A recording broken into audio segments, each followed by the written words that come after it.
महाकारुणिक तथागत भगवान गौतम बुद्ध, परमपूज्य बोधिसत्व डॉक्टर बाबासाहेब आंबेडकर यांच्या आदर्श विचारांना अभिवादन करून आज आपण अश्विन पौर्णिमा आणि वर्षावास समाप्ती या विषयावरती या ठिकाणी प्रवचन ऐकणार आहोत. बुद्ध धम्मामध्ये अश्विन पौर्णिमेला अनन्यसाधारण महत्व आहे. त्याचं कारण हे आहे की बुद्ध पौर्णिमेला म्हणजे बुद्ध धम्मामध्ये असणाऱ्या ज्या विविध पौर्णिमा आहेत त्या विविध पौर्णिमेचं काही ना काही असं एक विशेष महत्व आहे. परंतु अश्विन पौर्णिमेचं त्यातल्या त्यात खूप महत्वाचं असं जे महत्व आहे ते महत्व हे वर्षावासाची समाप्ती म्हणजे 3 महिने किंवा 4 महिने बौद्ध भिक्षू आणि भिक्षुणी जे वर्षावास करतात या वर्षावासाच्या कालावधीमध्ये 3 महिने किंवा 4 महिने पूर्ण झाल्यानंतर ज्यावेळेस वर्षावास समाप्तीचा कालावधी येतो त्यावेळेस ती वर्षावासाची समाप्ती त्याचा समारोप हा या अश्विन पौर्णिमेच्या दिवशी करायचा असतो. आणि या दिवशी पुन्हा बौद्ध भिक्षू किंवा भिक्षुणी हे लोकांमध्ये जाऊन पुन्हा त्यांच्या धम्मप्रचारार्थ त्यांना मार्गदर्शन करण्यासाठी गावोगावी खेडोपाडी शहरांमध्ये सगळीकडे ते जात असतात. ज्याला भगवान बुद्धांचा आपण आदेश असं म्हणतो किंवा बुद्धांनी सांगितलेला बौद्ध भिक्षूंना जी सूचना आहे की ज्याच्यामध्ये भिक्खूंनी ही सतत चाललं पाहिजे आणि लोकांना मार्गदर्शन केलं पाहिजे.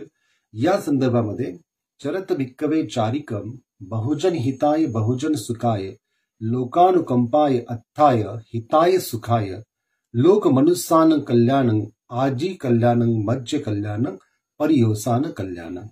म्हणजे बहुजनांच्या हितासाठी बहुजनांच्या सुखासाठी बहुजनांचं हित साध्य करण्यासाठी तुम्ही सातत्याने परिभ्रमण केलं पाहिजे आणि धम्माचा उपदेश केला पाहिजे जो धम्म सुरुवातीला कल्याणकारक आहे, मध्य कल्याणकारक आहे आणि शेवटी देखील तो कल्याणकारकच आहे.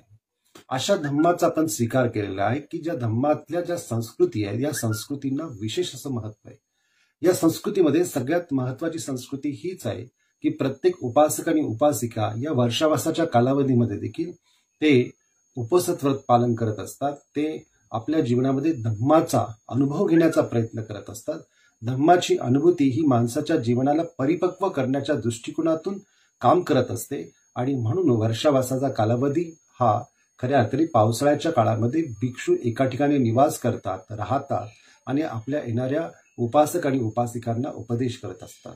हा उपदेश करत असताना बुद्धांनी सांगितलेले जे काही विविध सुत्त आहेत या सुत्तांमध्ये सुत्त, गय्य, गाथा किंवा अद्भुत धम्म किंवा बुद्धिझममध्ये येणारे उदाहरण या सगळ्यांचा ज्या ज्या प्रकारे बुद्धांनी उपदेश केलेला आहे जवळजवळ 9 अंगांनी बुद्धांनी उपदेश केलेला आहे.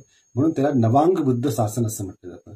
9 अंग याच्यामध्ये सुत्त एक अंग आहे, गाथा एक अंग आहे, त्याचप्रमाणे उदाहरण हे एक अंग आहे, त्याचप्रमाणे चर्चात्मक जो काही ग्रंथ आहे त्या चर्चात्मक स्वरूपात केलेली जी काही चर्चा आहे ते एक अंग आहे.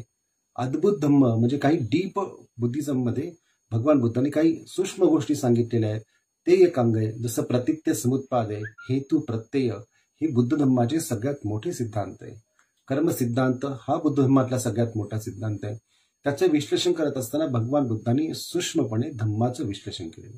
या धम्माला विभज्यवादी धम्म असं म्हटलं जातं. विभज्यवाद याचा अर्थ प्रत्येक गोष्टीचं पृथक्करण करणे, प्रत्येक गोष्टीचं विश्लेषण करणे आणि त्याच्यातून जे काही निष्पन्न होतं ते निष्पन्नता म्हणजे तुमचं स्वतःचं अस्तित्व आणि ते अस्तित्व म्हणजे तुमचं धम्म आहे. जर तुम्ही प्रत्येक गोष्टीचं विश्लेषण करत गेला तर त्याचा अंतिम शेवट जो होतो तो एका शून्यतेवरती होत असतो, अनात्म या अवस्थेवरती होत असतो की प्रत्येक गोष्ट ही शून्य, प्रत्येक गोष्टी अनात्म आहे. याचं कारण की बुद्धांच्या धम्माचं विश्लेषण हे अतिशय विभज्यवादी अशा स्वरूपामध्ये होतं. विभज्य म्हणजे प्रत्येक गोष्टीचं एक प्रकारे विश्लेषण करत असताना त्याचं एक एक अंग समजून घेणे. असं जर एक एक अंग जर आपण समजून घेतलं आणि धम्म आपण खऱ्या अर्थाने जाणला तर बाबासाहेबांनी दिलेला ती बुद्धांनीच धम्मा हा जो ग्रंथ आहे या ग्रंथातील अनेक गोष्टी आपल्या लक्षात येतील. कारण त्याच्यामध्ये बुद्ध धम्माचं सार आहे आणि हे सार हे एक प्रकारचं आपल्याला धम्माच्या मार्गावरती आणण्यासाठी एक प्रकारचा ट्रॅक आहे. आणि या ट्रॅकवरती जेव्हा व्यक्ती येतो तेव्हा त्याची विकासाची जी काही गती आहे ही गती हळूहळू वृद्धिंगत होत जाते. आणि म्हणून या दृष्टिकोनातून वर्षावासाच्या कालावधीमध्ये बौद्ध भिक्षूंना ज्या पद्धतीने आपण आपलं कर्तव्य पार पडत असतो, की भिक्षूंना भोजन दान देत असतो, भिक्षूंची औषधाची व्यवस्था करत असतो, भिक्षूला चिवर दान देत असतो, भिक्षूला विविध पद्धतीने आपण दान देण्याचं कर्म करत असतो.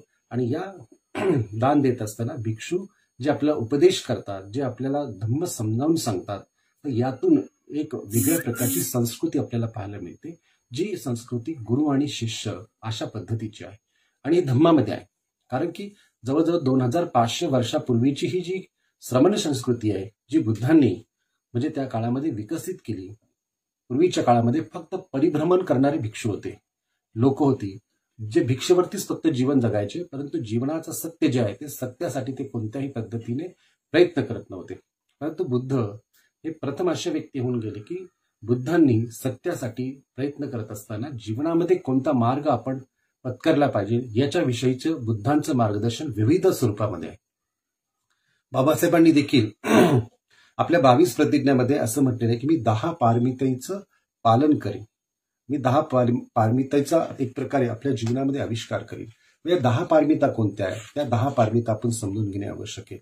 आणि बाबासाहेबांनी त्या 22 प्रतिज्ञामध्ये का दिल्या असतील, कारण धम्म आणि धम्माच्या संदर्भात त्यांनी जो ग्रंथ लिहिला असेल आणि ग्रंथामध्ये देखील या पारमितेंचा उल्लेख केला असेल, तरी देखील बुद्धांचा सगळ्यात महत्वाचा सिद्धांत किंवा जीवन मार्ग म्हणत असताना पारमितेंचा तितकाच महत्व बाबासाहेबांनी आपल्या प्रतिज्ञेद्वारे विशद केला आणि जगाला सांगितलं, लोकांना सांगितलं की धम्माचा मार्ग हा पारमितेचा मार्ग आहे.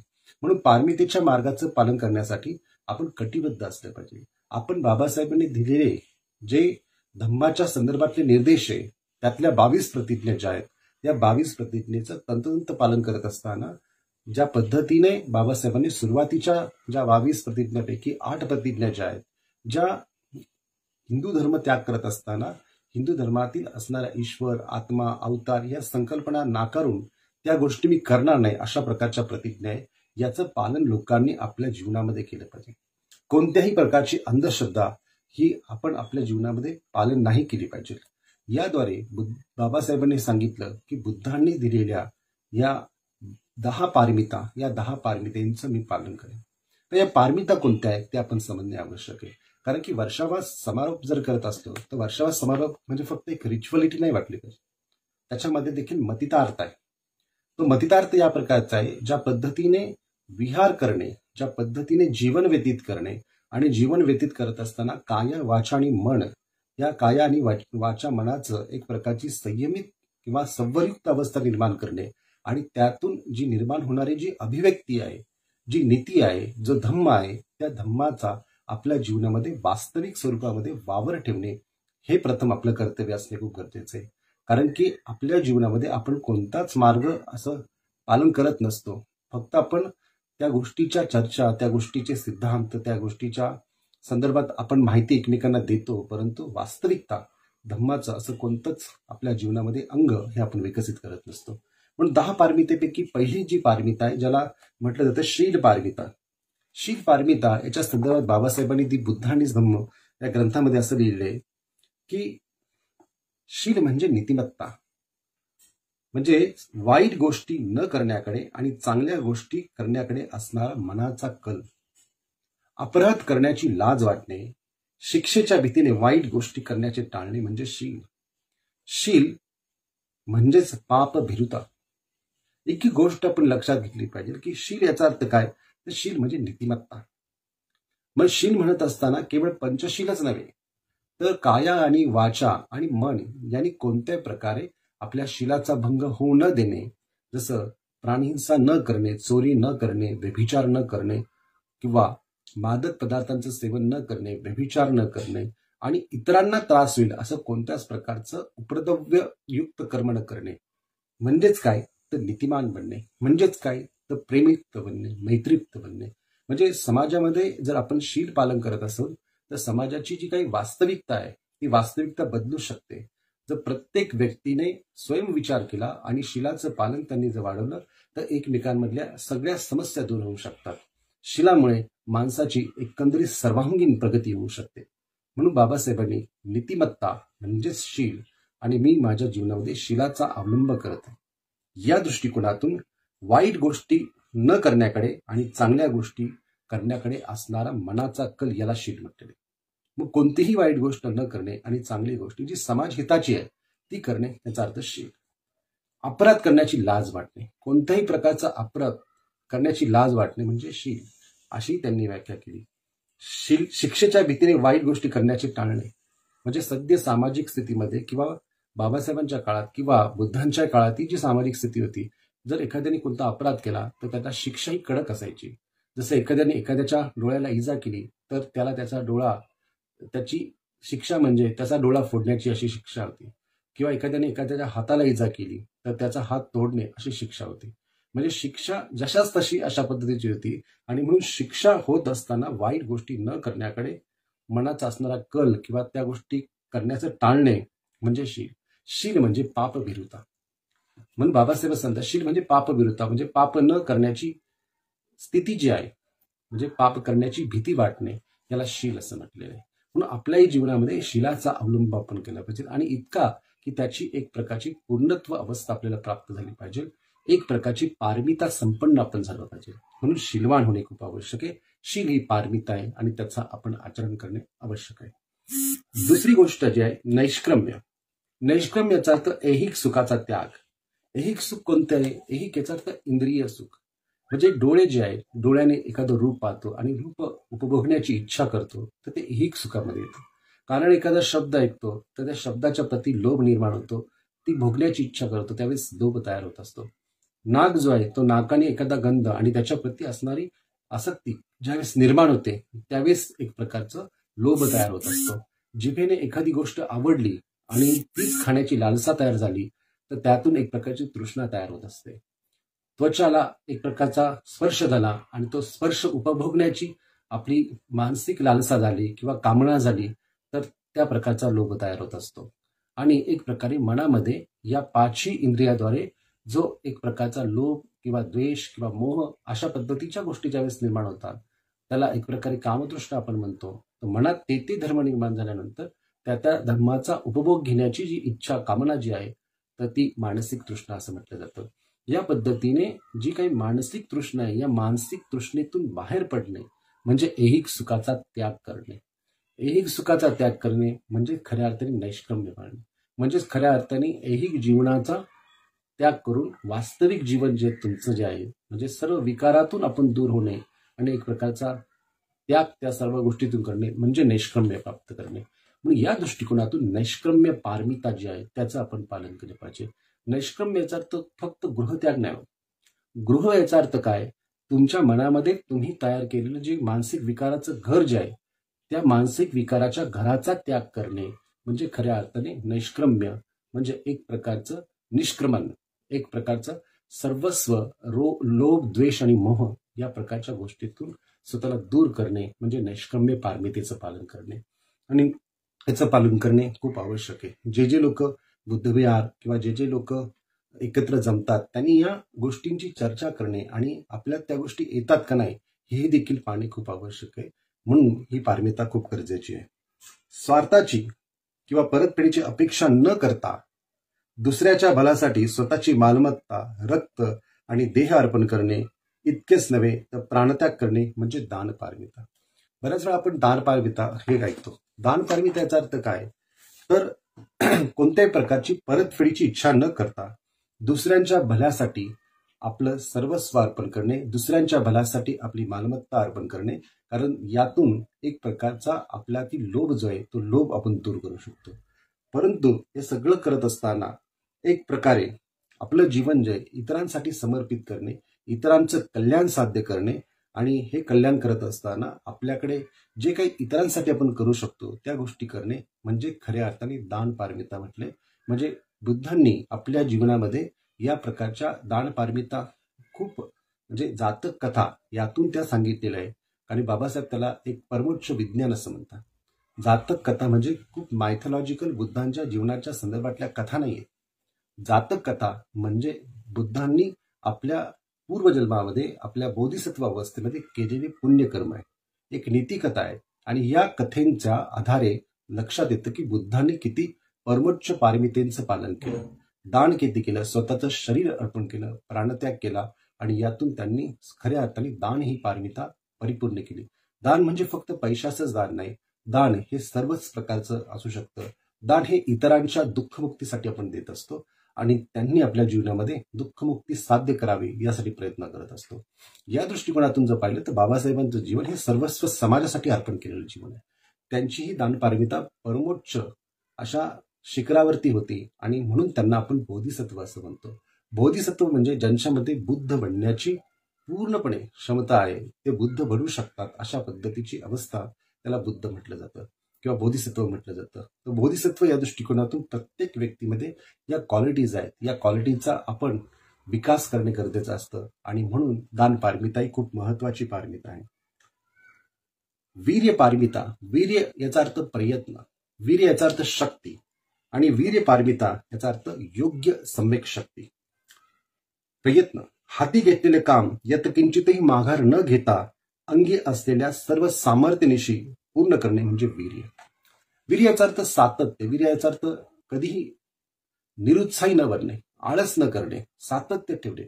कोणतेही काम तुम्ही करत असाल त्याच्यात जितकं तुम्ही सातत्य ठेवा तितकं तुम्ही यशस्वीला जाता.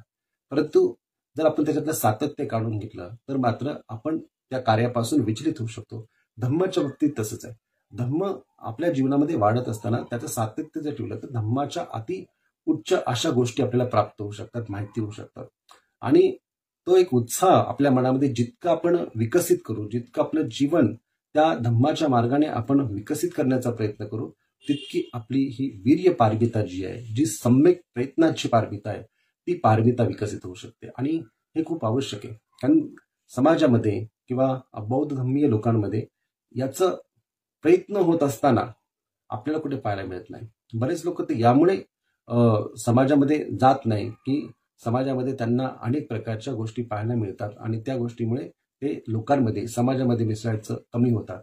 परंतु समाजात आणि लोकांमध्ये मिसळण्यासाठी त्यांनी किती जरी अडीअडचणी आल्या तरी स्वतः त्या ठिकाणी जाणे, उपस्थित राहणे आणि स्वतः सातत्य ठेवून आपल्यातील सर्व जी शक्ती आहे त्या शक्तीचा विकास करणे म्हणजे धम्माच्या मार्गावरती आरूढ होत असताना कधीही विचलित न होणे, अशा पद्धतीची अवस्था त्यांची बनली पाहिजे, जी बाबासाहेबांची होती. बाबासाहेबांना अनेक अडीअडचणी आल्या बौद्ध धर्म स्वीकारताना. त्यांचे स्वतः जवळचे सहकारी देखील त्यांना त्यांच्या विरोधात गेले की बौद्ध धर्म स्वीकारल्यामुळे आपल्याला आरक्षण मिळणार नाही, बौद्ध धर्म स्वीकारल्यामुळे आपण राजकारणात पराभूत होऊ शकतो. परंतु बाबासाहेबांनी त्यांना ठामपणे सांगितलं की मी धम्माच्या मार्गानेच जाणार आहे, मला धर्मांतर खूप आवश्यक आहे, मला माझ्या समाजाचा विकास करायचा असेल आणि विकास करण्यासाठी धम्म स्वीकारणे खूप आवश्यक आहे. म्हणून बाबासाहेबांनी म्हटले की मला धम्म प्यारा आहे, तुम्हाला राजकारणच प्यार आहे. परंतु राजकारणातून सगळेच प्रश्न तुमचे मिटतील असे नाही, परंतु धम्म एक असा एक पर्याय उभा आहे की या धम्मातून तुम्हाला अनेक प्रकारचे प्रश्न मिटू शकतात. जाती व्यवस्थेला एक प्रकारचा पर्याय म्हणून बौद्ध धर्म आहे. स्वातंत्र्य, समता, बंधुता आणि न्याय या गोष्टी प्राप्त करून घेण्यासाठी आपल्याला धम्माची वाढ करणे आणि धम्म दीक्षा घेणे, धम्म स्वीकारणे खूप आवश्यक आहे आणि त्याचं आचरणही तितकंच महत्वाचं आहे. या दृष्टिकोनातून बाबासाहेबांनी त्या काळामध्ये एक प्रकारची अचल अवस्था स्वतःची तयार केली होती. कधीही ते हटले नाही, सहकार्याने साथ सोडली परंतु खचले नाही. बाबासाहेब अनेक त्यांचे जे नेते आहेत त्या नेत्यांमध्ये अनेक लोकांच्या विरोधात बाबासाहेबांनी भूमिका घेतली. काही लोक त्यांना सोडून गेली, काही लोक परत आली. तुम्ही बाबासाहेबांच्या चळवळीचा पूर्ण अभ्यास केल्यानंतर तुम्हाला असं लक्षात येईल की बाबासाहेबांचे अनेक सहकारी कधी काँग्रेसमध्ये गेले, पुन्हा बाबासाहेबांसोबत आले, त्यांच्यात भांडणं झाली, पुन्हा बाबासाहेबांनी त्यांना समजावून पुन्हा एका स्थितीवरती आणलं. म्हणजे हे प्रसंग जसं आजच्या काळात आपण पाहतो तसं हे बाबासाहेबांना देखील हे गोष्टी फेस कराव्या लागल्या. बाबासाहेबांचा पत्रव्यवहार जो अनेक कार्यकर्त्यांशी झाला आणि कार्यकर्त्यांचा पत्रव्यवहार बाबासाहेबांशी झाला, हे जर आपण पत्रव्यवहारचं वाचले तर आपल्याला लक्षात येईल की बाबासाहेबांना किती अडीअडचणीला तोंड द्यावं लागलं, किती लोकांना समजावून घ्यावं लागलं. धर्मांतराचा निर्णय घेत असताना देखील किती कार्यकर्त्यांना त्यांना कन्व्हिन्स करावं लागलं. आणि यामध्ये नागपूर या ठिकाणचे बॅरिस्टर खोब्रागडे, वामनराव गोडबोले अशी काही मंडळी जी होती की ज्यांनी बाबासाहेबांना धर्मांतराला पूर्णपणे सहकार्य केलं, पूर्णपणे ते बाबासाहेबांना झुकून त्यांनी काम केलं. परंतु काही जी मंडळी होती ती मात्र बाबासाहेबांच्या या निर्णयामुळे नाराज झाली होती. ती मंडळी बौद्ध धम्म दीक्षा समारंभाला उपस्थित राहिली नाही. अशा पद्धतीने जर आपण पाहिलं तर बाबासाहेबांनी सहकार्यांना सोडलं नाही, मात्र धम्म घेण्याच्या निर्णयावर अचल राहिले आणि सम्यक प्रयत्न, सम्यक एक प्रकारचं त्यांचं वीर्यवान होण्याची जी प्रक्रिया आहे ती प्रक्रिया आपल्याला बाबासाहेबांच्या या पारमितेमध्ये पाहायला मिळते. आणि म्हणून या दृष्टिकोनातून वीर्य पारमिता ही खूप आवश्यक आहे. आपणही कधी विचलित होता कामा नये. धम्म हा आपल्याला खूप महत्व प्रयत्नाने मिळाला आहे. ज्या धम्माकडे जागतिक शास्त्रज्ञ आकृष्ट झालेले आहे, त्याच्यामध्ये अल्बर्ट आईन्स्टाईन आहे, त्याच्यामध्ये स्टीफन हॉपकिन्स आहे, त्याच्यामध्ये अनेक जे विविध शास्त्रज्ञ झाले, त्याच्यामध्ये एक फार महत्वाचा शास्त्रज्ञ आहे की ज्याने खूप विजेचे खूप शोध लागले असा निकोला टेस्ला आहे. तर हे शास्त्रज्ञ हे बौद्ध धम्माकडे आकृष्ट झाले आणि त्यांनी बौद्ध धम्म हा मानसिकरित्या स्वीकारला. त्याचे त्यांनी काही सिद्धांत मांडले. सायकोलॉजिस्ट कार्ल गुस्ताव युंग यांनी सिद्धांत मांडले. सिग्मंड फ्राईड यांना काही सिद्धांत प्राप्त झाले. तर ती झाली त्यांच्या पद्धतीने सायकोलॉजीचा विचार विकसित केला असला तरी देखील धम्म हा किती सूक्ष्म आहे हे त्यांनी त्यांच्या अनेक आर्टिकल्समध्ये किंवा अनेक त्यांनी केलेल्या संशोधनातून सिद्ध झालेलं आहे. म्हणजे इतका महान धम्म जो बाबासाहेबांनी अतिशय कष्टाने आपल्याला दिलेला आहे, तो जपणे, तो वाढवणे, त्याचं संवर्धन करणे हे खूप आवश्यक आहे. म्हणून अचलता आणि सम्यक प्रयत्न हे खूप गरजेचे आहे. ही वीर्य पारमिता गरजेची, याचे आपण पालन केलं पाहिजे. त्याच्यानंतर ही शांती पारमिता की क्षमाशीलता. शांती याचा अर्थ क्षमाशीलता. द्वेषाला द्वेषाने उत्तर न देणे हे त्याचे सार आहे. कारण द्वेषाने द्वेष शमत नाही, तो फक्त क्षमाशीलतेने शांत होऊ शकतो. म्हणून शांती पारमिता ही आपल्या जीवनामध्ये असणे खूप आवश्यक आहे. धम्म, बुद्धांचा धम्म शांतीदायक आहे. बुद्धांचा धम्म लोकांमध्ये शांती निर्माण करतो, सुख निर्माण करतो आणि शांती खूप आवश्यक आहे. कारण शांतीतून कोणत्याही प्रकारचा द्वेष जन्माला नाही. शांतीतून जन्माला येतं प्रेम, शांतीतून जन्माला येते मैत्री, शांतीतून जन्माला येते करुणा. म्हणून शांती ही जीवनाचा खूप आवश्यक भाग जो भगवान बुद्धांनी सांगितला आणि शांती हीच एक फार मोठी पारमिता आहे. जेव्हा व्यक्तीला हे लक्षात येतं की द्वेषाने द्वेष कधीच शमत नाही. नाही वेरेन वेराने संमंती कुदाचनं अवेरेन संमंती एस धम्मो सनातन. वैराने वैर कधी शमत नाही तर अवैरानेच ते शमतं. द्वेषाने द्वेष कधी शमत नाही तर अद्वेषानेच तो शमतो. आणि हाच खऱ्या अर्थाने सनातन धम्म आहे. त्याला एस धम्मो सनातनो असं म्हटलं. म्हणून शांती पारमिता म्हणजेच प्रेम निर्माण होणे. शांती पारमिता याचा अर्थ लोकांच्या सुखामध्ये, लोकांच्या आनंदामध्ये सुख मानणे, आनंद मानणे आणि कुणाचाही द्वेष न करता आपण आपलं जीवन जे आहे हे धम्माच्या मार्गाने विकसित करत असताना शांती पारमिता पाळणे, शांती विकसित करणे हे खूप आवश्यक आहे. त्याचप्रमाणे सत्य पारमिता. सत्य म्हणजे खरे बोलणे. माणसाने कधी खोटे बोलू नये. त्याचे वाचन, त्याचे भाषण हे सत्यच असले पाहिजे.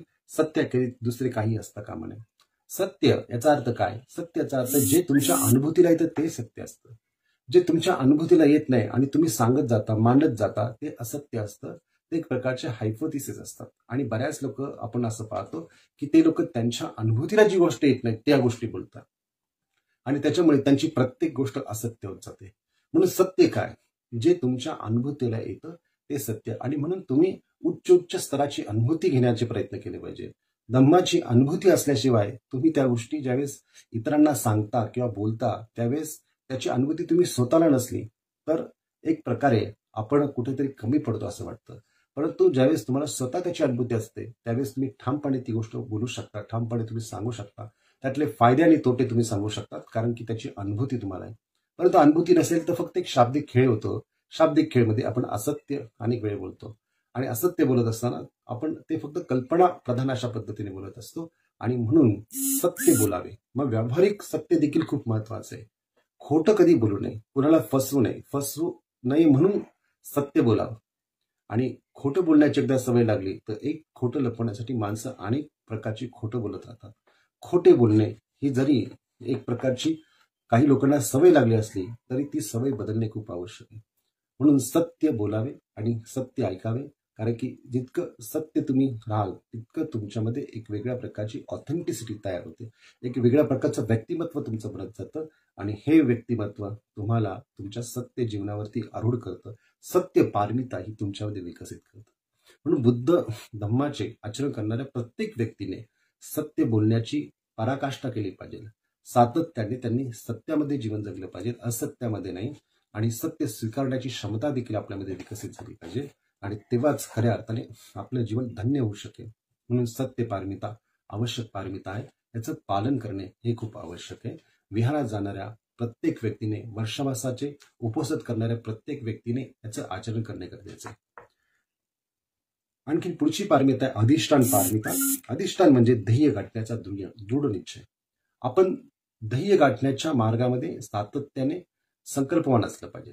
आपलं अधिष्ठान हे परिपक्व असलं पाहिजे आणि हे अधिष्ठान परिपक्व असण्यासाठी दृढ निश्चय असणे खूप गरजेचे आहे. जी गोष्ट तुम्हाला प्राप्त करायची त्या गोष्टीच्या दिशेने आपला प्रवास असला पाहिजे. आपल्याला आपल्या जीवनात कोणती गोष्ट प्राप्त करायची तर अधिष्ठान याचा अर्थ असा की जी गोष्ट तुम्ही संकल्प केलेला आहे, जसं आता बरेच लोक असं म्हणतात की बुद्धम शरणम गच्छामी, धम्मम शरणम गच्छामी, संगम शरणम गच्छामी. म्हणजेच काय, मी बुद्धत्वाला शरण जातो.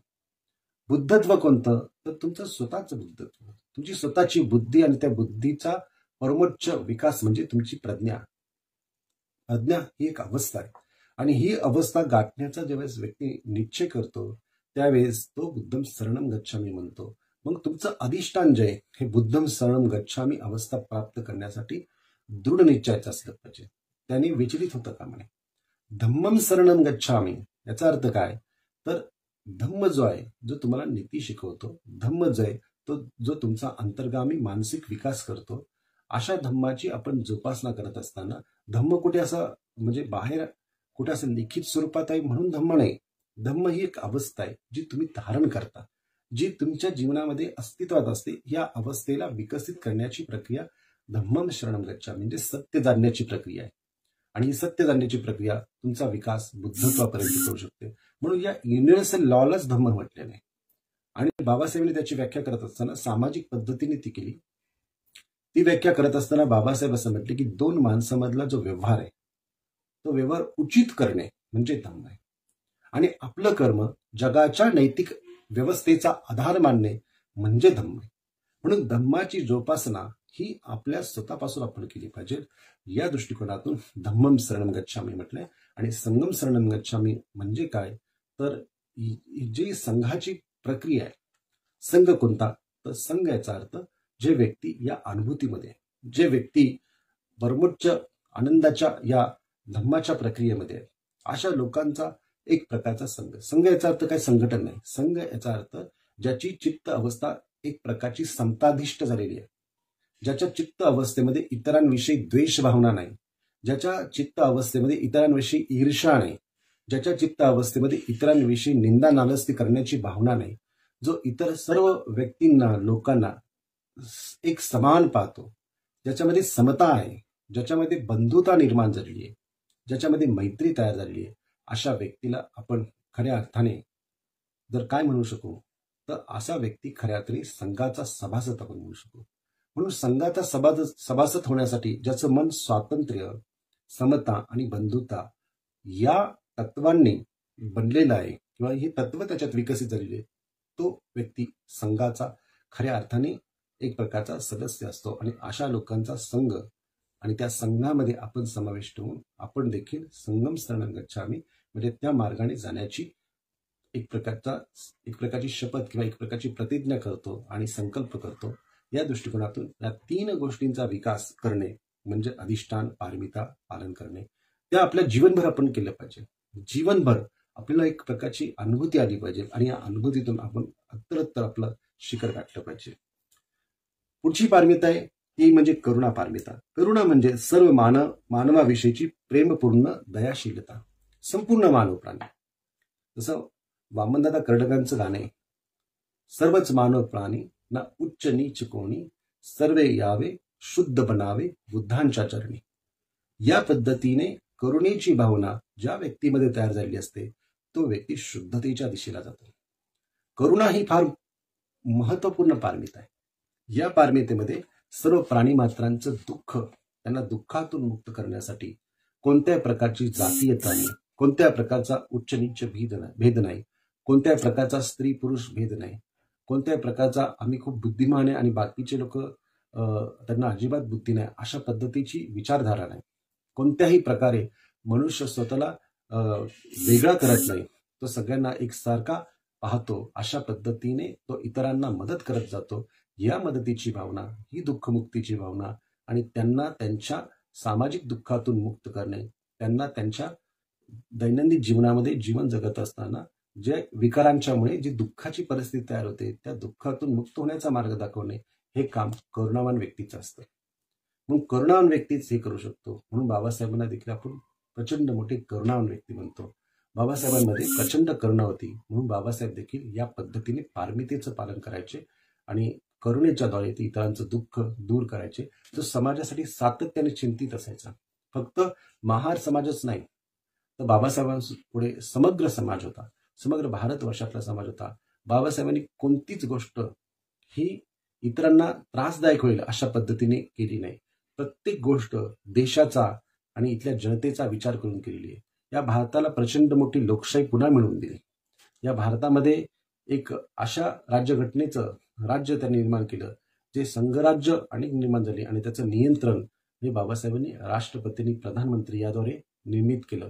तर ही जी संघराज्य प्रणाली, ही प्रथा जी आहे, ही लोकशाही जी आहे, ही मिळवून देण्याचं काम आणि इथल्या लोकांना कल्याणकारी राज्य देण्याचं काम हे बाबासाहेबांनी केलं. कारण की बाबासाहेबांनी प्रचंड इथल्या लोकशाहीचा आणि अनेक देशांमध्ये असणाऱ्या लोकशाहीचा अभ्यास करून भारताला या पद्धतीची राज्यघटना दिली आणि भारतातून लुप्त झालेला बुद्ध धर्म पुन्हा मिळवून दिला. तर बाबासाहेबांनी किती मोठं प्रचंड काम केलेलं आहे आणि हे काम केवळ बाबासाहेबांनी आपल्या करुणावान या अवस्थेमुळे ते करू शकले आणि म्हणून त्यांची करुणा ही प्रचंड मोठी होती. प्रचंड मोठी पारमिता त्यांच्यामध्ये होती आणि अशा पद्धतीची पारमितेचं पालन हे आपण देखील केलं पाहिजे. आपण बाबासाहेबांचं अनुकरण करतो, तर बाबासाहेबांचं अनुकरण करत असताना ते अनुकरण बाबासाहेब करत असलेल्या प्रत्येक कृतीतून आपण केलं पाहिजे. जसं बाबासाहेबांच्या जीवनामध्ये बुद्ध हे अत्यंत महत्वाचं बुद्धांचं स्थान होतं. बुद्धांना ते प्रथम गुरु मानतात आणि बुद्धांना प्रथम गुरु मानून बुद्धांच्या धम्माचं ते अनुसरतात आणि लोकांना त्या पद्धतीनं प्रोत्साहित करतात. ज्या पद्धतीने बाबासाहेब हाय लिव्हिंग अँड हाय थिंकिंग या पद्धतीची विचारधारा जपत होते, त्याच पद्धतीने बाबासाहेबांच्या जीवनामध्ये एक सर्वोच्च स्थान जे प्राप्त केलं होतं ते बुद्धांनी प्राप्त केलं होतं, महात्मा ज्योतिराव फुले आणि संत कबीरांनी प्राप्त केलं होतं. आणि काही ठिकाणी बाबासाहेब म्हटले की यांचा मी पुतळा आहे, तुम्ही मला मानता, तुम्ही माझी पूजा करतात किंवा तुम्ही माझ्या पाया पडतात, ते केवळ या 3 गुरूंचा मी पुतळा बनलो आहे म्हणून. किंवा विद्या, चारित्र्य आणि संपन्नता यांना मी दैवत मानतो आणि म्हणून तुम्ही विद्या, चारित्र्य आणि स्वाभिमान यांना मी दैवत मानतो आणि यांचा मी पुतळा आहे असे बाबासाहेब म्हटले. तर गुरु आणि हे त्यांची दैवत त्यांनी म्हटलेली ही यांचा मी पुतळा असल्यामुळे तुम्ही मला मानता. या दृष्टिकोनातून बाबासाहेब हे कुणालाही मानत नव्हते. बाबासाहेब प्रत्येक गोष्टीची चिकित्सा करणारे होते आणि म्हणून बाबासाहेबांचं जीवन हे अत्यंत करुणावान अशा पद्धतीने झालेलं होतं आणि सर्वांना मदत करणे, सर्वांना दुःखातून मुक्त करणे इतकं प्रचंड मोठं काम त्यांनी आपल्या जितक्या वर्ष त्यांना जीवन मिळालं त्या जीवनात करू शकले आणि जगाला, भारताला पुन्हा एकदा बुद्ध धर्म दिला आणि जगात बुद्ध धर्माची एक नवीन त्यांनी पद्धती आणली की जी सोशल एंगेज बुद्धिझम या स्वरूपामध्ये तयार झाली. जगात नेतृत्व करत असताना बुद्ध धर्माचं नेतृत्व सामाजिक पद्धतीने कसं केलं पाहिजे याची शिकवण बाबासाहेबांनी जागतिक बौद्ध धर्म परिषदेमध्ये दिली होती. म्हणून खूप महत्वाचं आहे या सगळ्या गोष्टीला जाणणं. करुणा ही पारमिता आहे, याचं आपण पालन केलं पाहिजे. सर्व मानवहितासाठी आपण त्यांचं कल्याण साध्य करण्यासाठी काम केलं पाहिजे. पुढची पारमिता आहे मैत्री पारमिता. आणि मैत्री पारमिता म्हणजे काय? फक्त प्राणीमात्रांविषयी आणि मित्रांविषयीच नव्हे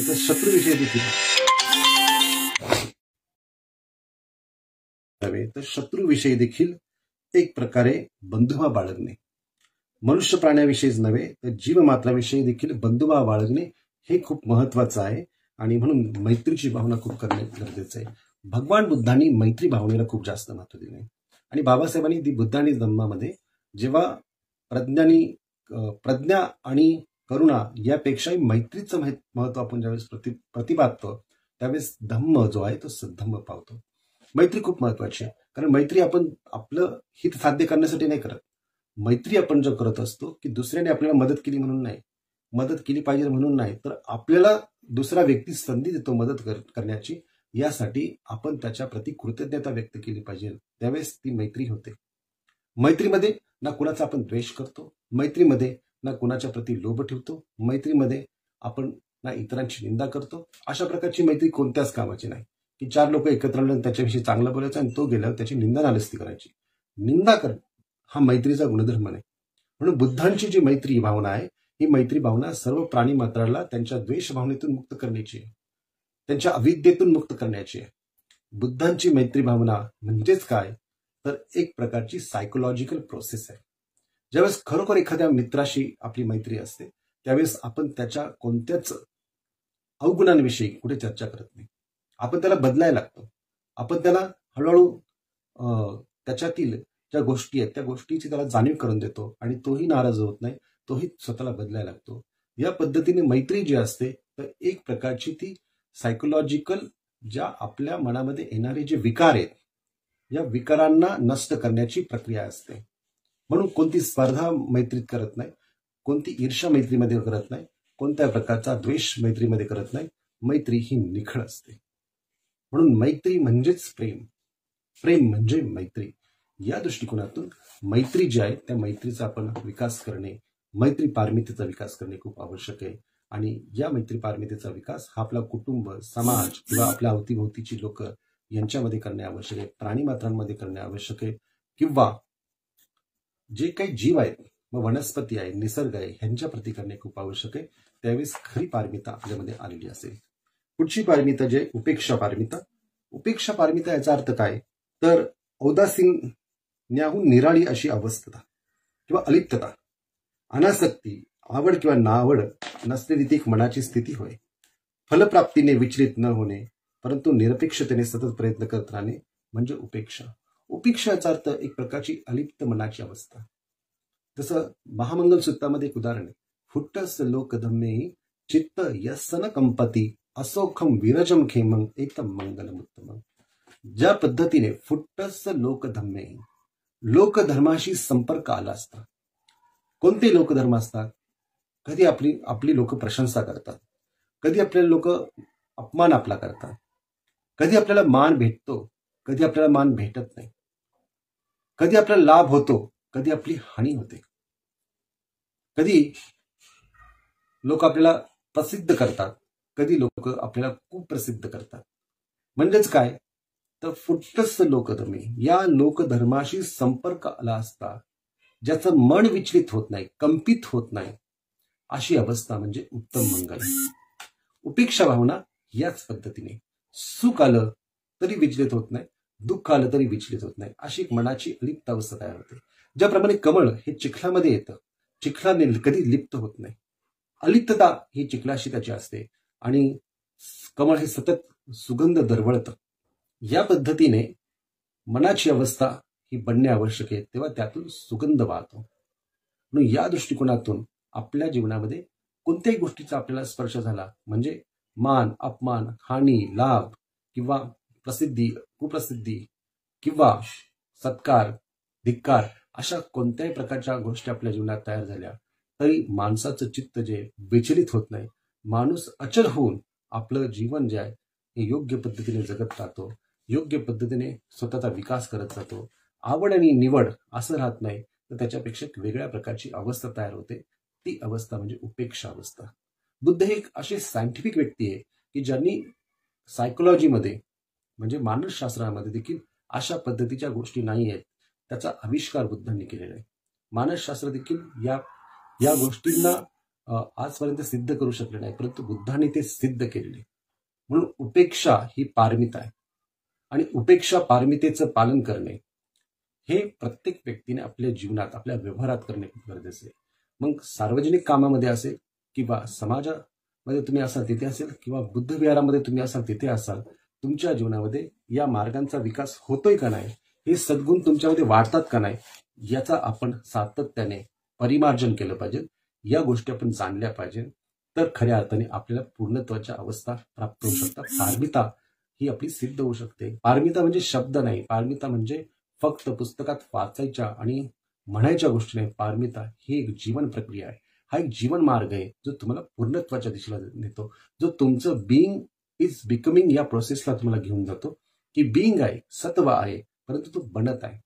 तो कशाने बनत आहे? तो या प्रकारच्या पारमिता मार्गाने विकसित होतोय आणि पूर्णत्वावस्था प्राप्त करण्यासाठी तो विकसित होत असताना त्याचा ग्रोथ या पूर्णत्वामध्ये परफेक्शनमध्ये, प्युरिटीमध्ये होत आहे. आणि म्हणून ह्या पारमितेचा मार्ग आणि त्याचं आचरण खूप महत्वाचं आहे. म्हणून वर्षावास जरी अनेक प्रकारे अनेक ठिकाणी होत असला, त्याचा समारोप जरी होत असला, तरी तुम्ही मार्गदर्शन काय करता, तुम्ही गाईडलाईन काय देता, हे खूप महत्वाचं आहे. कारण की वर्षावास याचा अर्थ रिच्युअलिटी नाहीये. वर्षावास ही एक संस्कृती जरूर आहे, परंतु त्या रिच्युअल गोष्टीमध्ये भिक्षूंना दान देणे, भिक्षूंना सगळ्या गोष्टी आपण जे देतो, म्हणजे दान देत असताना जीवरदान, औषधदान किंवा अष्टपरिसार अशा पद्धतीचं दान आपण करत असतो. हे दान आवश्यक आहे, परंतु तितकंच गोष्ट महत्वपूर्ण नाही. ती एक आपलं कर्तव्य आहे. त्यातून एक चांगल्या प्रकारचा कुशल धर्म आपल्याकडे येईल. एक आपण भिक्षूंना मदत करतो ते त्यांचं काम व्यवस्थित करण्यासाठी, म्हणून एक कुशल धर्म आपल्याकडे, एक पुण्य आपल्याला प्राप्त होऊ शकेल. परंतु आपल्या जीवनामध्ये जे आपल्या जीवनातील जे खऱ्या अर्थाने मार्ग आणि त्या मार्गक्रमणाची जी प्रक्रिया आहे ती पारमितेद्वारे किंवा आर्य अष्टांगिक मार्गाच्याद्वारे आपण त्याचं पालन करणे आवश्यक आहे. आणि बुद्धांचे अनेक सिद्धांत जे आहेत त्याच्यातला सगळ्यात मोठा सिद्धांत प्रतित्य समुत्पादाचा आहे. याला समजणे आवश्यक आहे. कारण की धर्मांतराच्या नंतर धर्माची चर्चा करत असताना आपण या प्रतित्य समुत्पादाच्या गहन नियमाला जोपर्यंत समजत नाही तोपर्यंत धम्म आपल्याला आत्मसात झाला असं आपण म्हणू शकत नाही. किंवा हेतू आणि प्रत्यय या बुद्धांच्या पठाण मार्गाला जोपर्यंत आपण समजत नाही तोपर्यंत परिपूर्ण आपण त्याचं आकलन केलं असं म्हणू शकत नाही. आपण खूप सुपरफिशियल लेवलला धम्माची चर्चा करत असतो. एक त्याचं जे काही अंतर्गत जी खऱ्या अर्थाने डीपेस्ट नॉलेजची प्रोसेस जी आहे तिथपर्यंत आपण पोहोचत नाही. आणि हे पोचण्यासाठी आपण त्याच्यात आपलं योगदान, आपलं आत्मसमर्पण आणि आपण करत असणारी प्रत्येक गोष्ट ही धम्मात त्याचं तोल, म्हणजे ज्याला आपण म्हणतो की धम्मामध्ये त्याचं चेक्स अँड बॅलन्स या स्वरूपामध्ये आपण त्याला पाहणे खूप आवश्यक आहे. तेव्हा धर्म हा खऱ्या अर्थाने परिपूर्णता आपल्याला सिद्ध होऊ शकेल. म्हणून या दृष्टिकोनातून या वर्षावासाचा कालावधी हा अश्विन पौर्णिमेला संपतो. अश्विन पौर्णिमेचं एक सायंटिफिक महत्व आहे. आणि हे सायंटिफिक महत्व म्हणत असताना चंद्राची आणि समग्र नक्षत्राची एक परिणामाची प्रक्रिया ही आपल्या शरीर आणि मनोवस्थेवरती होत असते. शरीर आणि मनोवस्थेमध्ये जर चांगले धम्म आपण धारण केले, पारमितासारखा मार्ग किंवा आर्य अष्टांगिक मार्ग जर आपण धारण केला तर आपल्या येणाऱ्या काळामध्ये, म्हणजे या पौर्णिमेच्या नंतर येणारी अमावस्या आणि त्याच्यानंतर येणारी परत पौर्णिमा, इथपर्यंत आपलं जीवन हे चांगल्या धम्माने विकसित होतं. म्हणून पौर्णिमेचा एक प्रभाव जो आहे, हा प्रभाव जसा समुद्राच्या खाऱ्या पाण्यावरती होतो त्याच पद्धतीने शरीरातल्या खाऱ्या पाण्यावरती देखील होतो. आणि म्हणून आपण या पौर्णिमेच्या दिवशी एक प्रकारचं धार्मिक जीवन जगणे आवश्यक असतं. त्यालाच बुद्ध उपोषक म्हणतात. त्यालाच धार्मिक जीवनातली अधिक गती होण्याची प्रक्रिया म्हटली जाते. आणि त्यालाच बौद्ध भिक्षूंचं प्रवणा दिवस म्हणतात. त्यालाच बौद्ध भिक्षूंचं पातिमोक्ष म्हणतात, की ज्याच्यामध्ये बौद्ध भिक्षू आपल्यातल्या कमतरता, आपल्यातल्या उणिवा, आपण करत असलेले वर्षावास आणि या वर्षावासामध्ये आपण करत असलेली धम्माच्या प्रती जागृती ही तपासली जाते, ही पाहिली जाते. तेव्हा खऱ्या अर्थाने आपण सिद्ध होतो. या निमित्ताने बौद्ध भिक्षूंना एक कठीण चिवरदान केलं जातं, ज्या चिवरदान हे लोकांनी बनवलेलं असतं आणि हे बनवून हे भिक्षूंना दान केलं जातं, ज्यातून भिक्षू ते परिधान करतो, लोकांच्या प्रती मैत्री भावना करतो, त्यांना मंगल कामना व्यक्त करतो आणि त्यांचं जीवन आणि भिक्षूचं जीवन हे दोघांचं जीवन धम्मामध्ये समृद्ध व्हावं, विकसित व्हावं, या दृष्टिकोनातून दोघांनी धम्माच्या दिशेने आचरण करण्याचा संकल्प केला जातो. त्यालाच आपण वर्षावासाचा समारोप असं म्हणत असतो. आणि म्हणून या पद्धतीने अश्विन पौर्णिमेचं महत्व म्हणजे वर्षावास समारोप बऱ्याच ठिकाणी, बऱ्याच देशांमध्ये थेरवादा परंपरेमध्ये किंवा महायान परंपरेमध्ये देखील त्याला अनन्यसाधारण महत्व आहे. आणि हे महत्व असंच अबाधित आपण ठेवणे, परंतु ते फक्त वरवरच्या स्तरावर नाही तर सूक्ष्म स्तरावरती ते जाणणे आणि त्याचा विकास करणे आवश्यक आहे. तर या निमित्ताने इतकाच मी आपल्याशी संवाद करतो आणि या ठिकाणी थांबतो. या अश्विन पौर्णिमेच्या निमित्ताने, वर्षावास समारोपाच्या निमित्ताने सर्वांना हार्दिक शुभेच्छा देतो आणि मंगल कामना व्यक्त करतो की धम्म वाढवा, धम्म रुजवा, धम्माचं संवर्धन करा, हीच एक मंगल कामना. जय भीम, नमो बुद्धाय.